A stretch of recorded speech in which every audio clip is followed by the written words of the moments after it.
আমার সরকারের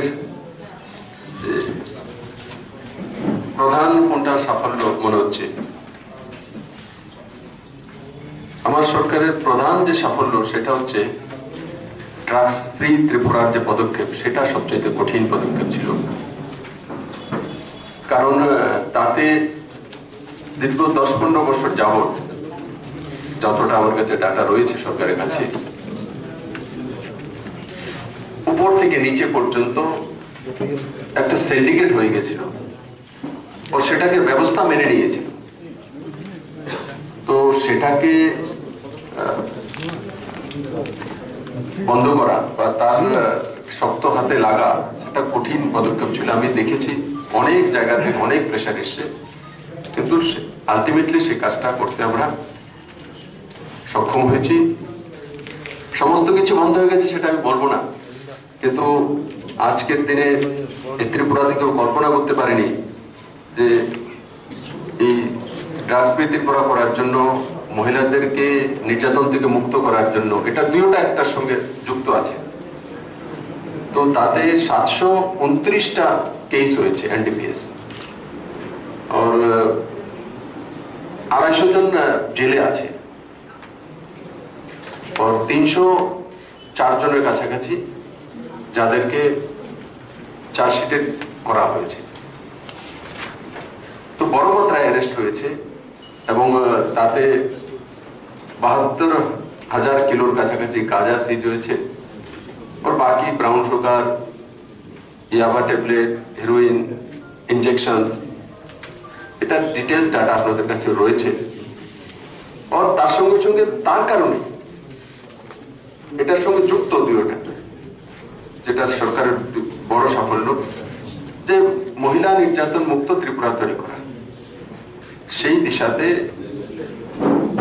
8.8% মার্চ পর্যন্ত 8.8% যে মহিলা নির্যাতন কমে গেছে ত্রিপুরাতে।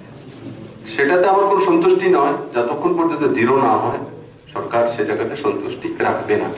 কিন্তু শুরুয়াত হয়েছে পজিটিভিটির সঙ্গে। তো সরকার সবচেয়ে বড় উপলব্ধি সেটাই। কারণ নির্বাচনে প্রতিশ্রুতি দেওয়ার পর সাংবাদিকরাও খেয়াল রেখেছে, অপোজিশন আমার বন্ধুরাও বিধানসভাতে খেয়াল রাখে, সবসময় বলে সেটা একটা ভালো দিক ত্রিপুরার জন্য। না হলে আগেও ম্যানিফেস্টো তৈরি হতো, কিন্তু যারা তৈরি করতো এরাও বলে যেত, আমার সাংবাদিক বন্ধুদের খেয়াল থাকতো না। কারণ কি, ওই ম্যানিফেস্টোতে কোনো কিছু থাকতোই না। আমি দেখেছি 2টা ম্যানিফেস্টো তার আগে বামফ্রন্ট সরকারের, তার মধ্যে কোনো কিছুই কমিটমেন্ট জনতার জন্য থাকতো না, শুধু দোষারোপ করা কেন্দ্র সরকারকে, এই ধরনের একটা ম্যানিফেস্টো তৈরি হতো। আমি খুশি আপনি যে কোশ্চেনটা করেছেন, জবাব দেওয়া সরকার সেটাই কাম্য। আমাদের নির্বাচনের যে সবচাইতে বড় যে বিষয়টা ছিল সেটা ছিল যে আমরা সরকারে আসতেই প্রথম ক্যাবিনেটে 7th পে কমিশনের বিষয়ে আলোচনা করব এবং সেটা আনবো। আমরা সেটা এনেছি প্রথম ক্যাবিনেটে। এবং রাজ্যের আর্থিক স্থিতি আপনারা অবগত আছেন এবং ত্রিপুরাবাসী অবগত আছে। ওই স্থিতিতে রেখে যদি কেন্দ্র রাজ্য এক সরকার না হতো, বহুদিন পর ত্রিপুরাতে কেন্দ্র এবং রাজ্য এক সরকার হয়েছে, তার লাভও ত্রিপুরা পেয়েছে। তো তার জন্য নরেন্দ্র মোদী সরকার বাজেটের বাইরে প্রথমে 750 কোটি টাকা, তারপর আবার 750 কোটি টাকা, আর 300 কোটি টাকা সরকার আসার কিছুদিনের মধ্যে এই যে এক্সট্রা টাকাটা দিয়েছে, তার কারণে আমরা 7th পে কমিশন দিতে সক্ষম হয়েছি। 7th পে কমিশন মানে 7th পে কমিশন স্কেল দিয়েছি, বাকি অ্যালাউন্সেস এখনো বাকি রয়েছে, কিন্তু 4 বছর সময় আমাদের কাছে রয়েছে। এবং আরো কিছু যে সুযোগ সুবিধা কর্মচারীদের ছিল সেগুলো আমরা এসে বাড়িয়েছি। এবং আমাদের লক্ষ্য যে সবাইকে নিয়ে কাজ করা এবং কর্মচারীদের যাতে এরা সচ্ছল থাকে, সেটাও রাজ্যের সরকারের প্রধান কর্তব্য। তার সঙ্গে সঙ্গে 7th পে কমিশনের সঙ্গে সঙ্গে যেমন আমরা আরেকটা কমিটমেন্ট করেছিলাম, যে বড় কমিটমেন্ট, যে যারা সোশ্যাল ভাতা পাচ্ছেন সেগুলোকে আমরা 2000 টাকা করে দেব। তো সেটা প্রথম ধাপে প্রথম কিস্তিতে আমরা সম্পূর্ণ ভাতাগুলোকে 1000 টাকা করে দিয়েছি। আর তারপরে দ্বিতীয় যখন আসবে তখন সেটাকে সেইভাবে করা হবে। এই দুটি যে আমাদের ভিশন ডকুমেন্টসে মূল ছিল দুটি। আরেকটি ছিল যে না, নজওয়ানদেরকে সেলফোন দেওয়া হবে, স্মার্টফোন। সেটাও আমরা বাজেটে 5 কোটি টাকা রেখেছি। এবার আমরা যারা গ্রাজুয়েট রয়েছে তাদেরকে প্রথম দফাতে 12,000-এর কাছাকাছি রয়েছে, আমরা স্মার্টফোন দেব। এই 3টি মূল বিন্দু ছিল ভিশন ডকুমেন্টসে, তিনটাই আমরা শুরু করেছি। রোজগার মানে সরকারি চাকরি, এই মানসিকতাটা ত্রিপুরার মধ্যে নজওয়ানদের মাথায় বসিয়ে দেওয়া। আর সেই রোজগার করার জন্য আপনাকে দলের পিছনে হাঁটতে হবে। সেটা 10 বছর হতে পারে, 12 বছর হতে পারে, 15 বছর হতে পারে, মানে এক যুগের কম তো হবে না। যেটা আমি দেখছি, এক যুগ আপনাকে কমসে কম যোগী হয়ে আপনাকে পার্টির পেছনে ঘুরতে হবে। ও তারপর দেখবে যে আপনার চাকরি হবে না হবে না। তারপর অনেকরা ওভারেজ হয়ে যায়। এই যে মানসিকতাটা তৈরি করে দেওয়া হয়েছিল যে সরকারি চাকরি হি রোজগারের মাধ্যম, এটাকেই রোজগার বলে, সেটাকে আমরা বোঝাতে সক্ষম হয়েছি ত্রিপুরাতে 1 বছরে, যে রোজগার মানে সরকারি চাকরি নয়, সরকারি চাকরিও একটা রোজগারের মাধ্যম। এন্টারপ্রেনারশিপ ডেভেলপ করতে হয়। আর সরকারি চাকরি হয়নি তেমন নেই।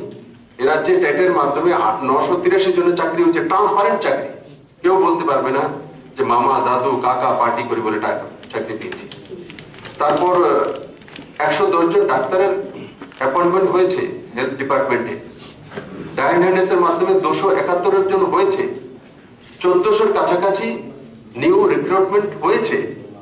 কিন্তু ঢাকঢোল পিটিয়ে করা হয়নি যে চাকরি দিচ্ছি তার জন্য কাঁসা ঘন্টি বাজাতে হবে, সব জায়গাতে প্রচার করতে হবে। সরকার তার দায়িত্ব পালন করে চলছে।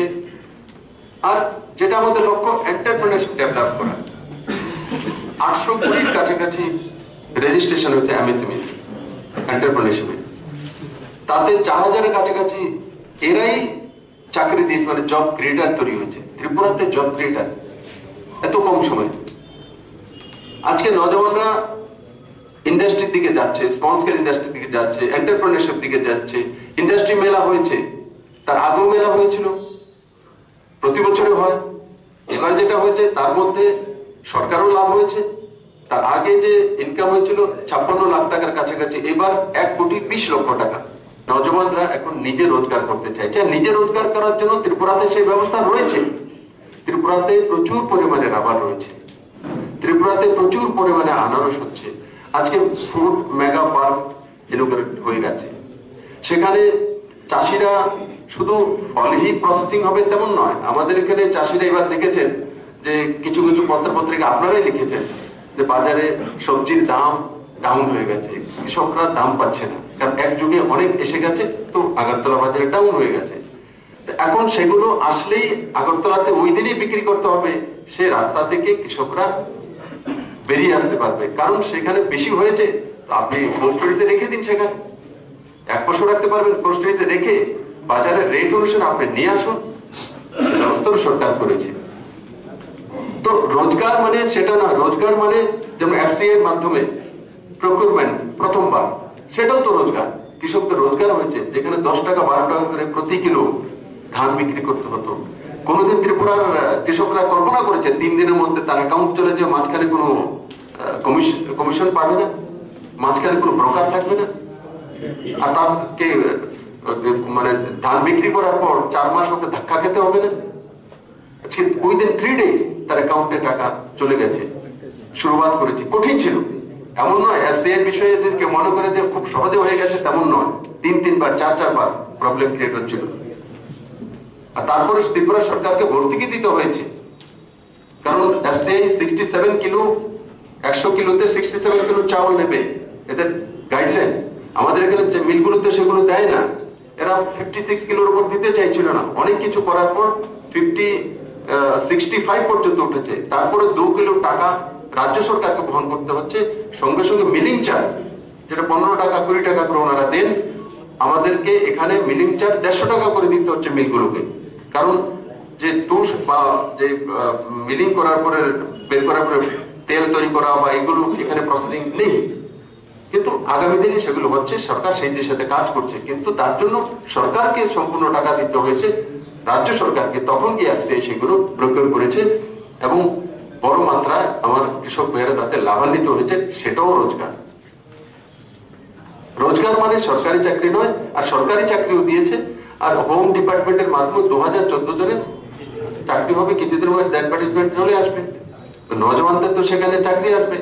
তারপরে সেখানে সেন্ট্রাল গভর্নমেন্ট হাইয়ার ব্যাটালিয়নের জন্য একটা রুলস করেছে ন্যাশনাল লেভেলে, যে না 10th পাস হতে হবে সবাইকে, SC ST OBC general equal qualification 10th pass. কিন্তু আমি মাননীয় রাজনাথ সিং জিকে ধন্যবাদ জানাবো যে ত্রিপুরার জন্য স্পেশালি নর্থ ইস্টে ত্রিপুরাতেই হাইয়ার ব্যাটালিয়ন এসছে প্রথম, এই নতুন রুলস করার পরে অন্য রাজ্যে যায়নি, ত্রিপুরাতে এসছে ফার্স্ট টাইম। আর তার সঙ্গে সঙ্গে আমরা রিল্যাক্সেশন আনতে সক্ষম হয়েছি এসসি এসটি দের জন্য 8th পাসে, তাতে জনজাতি এবং এসসিরা সুযোগ সুবিধা পাবে। তো সেটাও একটা বড় উপলব্ধি। তো চাকরি হচ্ছে না, সরকারি চাকরি হচ্ছে একদিকে 1400, আরেকদিকে 2014 চাকরি হবে, তো 3000 4000 4500 কাছাকাছি হয়েছে এক বছরে। 4500 চাকরি আর এন্টারপ্রেনারশিপ আর বাকি সব ছেড়ে দিন, তো জব হয়নি, তেমন হয়নি। আর সরকার সেই দিশাতে কাজ করছে বিভিন্ন ভাবে, যে পিপিপি মডেল হোক, এন্টারপ্রেনারশিপ ডেভেলপ হোক, নিউ ইন্ডাস্ট্রি হোক, সেই দিশাতে সরকার কাজ করছে।